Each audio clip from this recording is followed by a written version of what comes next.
234쪽에 거기 1번이 있고 밑에 보시면 가로 2번이 있을 거예요. 그 가로 2번을 보시면 보건의료 조직의 환경이 이렇게 변화됐단 말이야. 그러니까 환경이 변화됐으니까 조직도 발빠르게 움직여야 되겠죠. 예, 그 얘기를 하는데 그럼 어떻게 변화됐는데 자, 1번에 보시면 의료시장 자체가 소비자 위주의 시장으로 전환됐다는 거죠.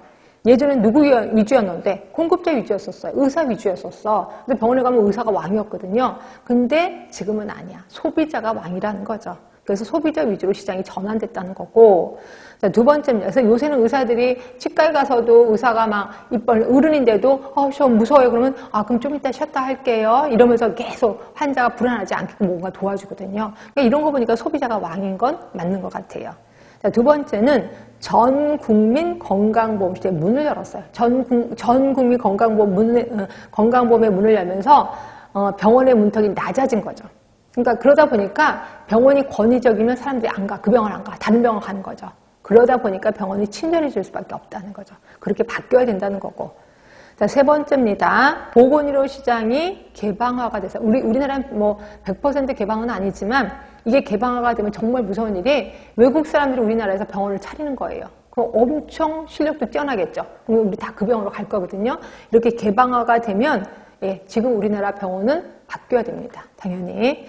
그다음에 4번에 보시면 보건의료 조직 구성원의 의식 변화예요. 그러니까 구성원, 예를 들어 의사, 간호사도 환자가 최고라는 생각을 하게 된다는 거죠. 그다음에 다섯 번째는 보건의료 인력이 다양화됐어요. 그래서 우리 가끔 치과에 가시면, 치과 의원에 가시면 의원인데도 불구하고 의사 만나기 힘든 거 아시죠? 처음에 가면 무슨 코디네이터라고 해서 코디네이터랑 상담하고 그다음에 다 엑스레이도 찍고 그 결과 보고 나서 그다음에 그 코디네이터가 뭐 이런 거 치료하려면 돈이 얼마나 들고 뭐 며칠이 걸리고 이런 거 다 하잖아요. 그러고 나서 오케이 하면 그때서야 의사를 만날 수가 있는 거죠. 이렇게 보건의료 인력이 정말 다양화됐다는 거죠. 하여튼 이렇게 환경이 변화됐으니까 당연히 조직이 변화돼야 된다라고 돼 있고요. 자, 조직이 변화되는 방법에는 크게 네 가지로 접근하는 방법이 있습니다. 자, 네 가지. 구조적 변화, 그 다음에 인간적인 변화,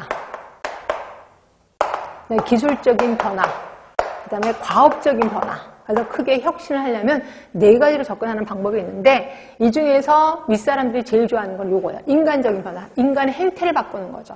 그러면 조직이 바뀐다라고 보는 거고요. 인간의 행태를 변화시키는 거에 대표적인 게 OD라고 있습니다. OD. 이게 이제 뭔지 좀 이따 다시 얘기를 할 거고요. 자, 구조적인 변화는 조직의 구조를 바꾸는 거예요. 그래서 예를 들어서 뭐 이렇게 관료제였었는데 팀으로 바꾼다거나 이런 식으로 해서 조직의 구조를 바꾸는 거. 이거를 에드호크러시라고 표현합니다. 그냥 한국말로 쓰셔도 돼. 에드호크러시.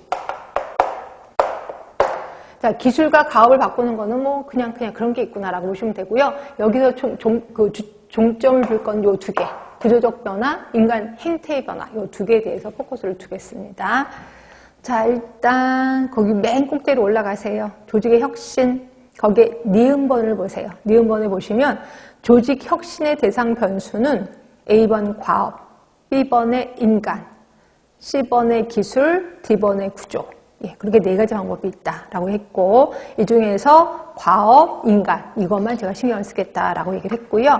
자, 다시 이제 밑으로 오세요. 밑으로 오셔서 가로 3번에 보시면 조직의 환경 변화에 대한 전략. 그래서 그동안 여러 가지 모형들이 나왔거든요. 그 모형에 대해서 조금만 들어갈까 합니다. 이 중에서 굉장히 유명한 스와트 분석 들어가겠습니다. 자, 스와트 분석 같은 거는